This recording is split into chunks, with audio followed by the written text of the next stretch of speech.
ఇదేంటో చూసారా friends, water లాగా ఉంది కదా. ఇదైతే నేను చెప్తా చూడండి దీని గురించి.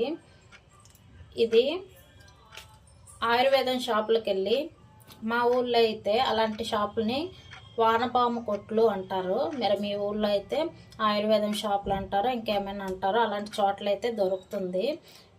ఇది 10 గ్రాములు కర్పూరం, 10 గ్రాములు పుదీనా పువ్వు, 10 గ్రాములు వాము పువ్వు, ఈ 3 కలిపి, 3 కూడా చూడడానికి కర్పూరం లాగే ఉంటాయండి. నేను అవి కరిగిపోతాయేమో అని చెప్పేసి వెంటనే కలిపేసాను అనమాట. అందుకే మీకు చూపించలేకపోతున్నాను. 3 కూడా చూడడానికి కర్పూరం లాగే ఉంటాయి.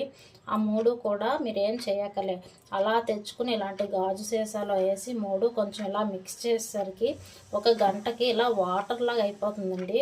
ఇది చాలా పవర్గా ఉంటుంది. ఇప్పుడు మీ ఇంట్లో పిల్లలకు జలుబు చేసి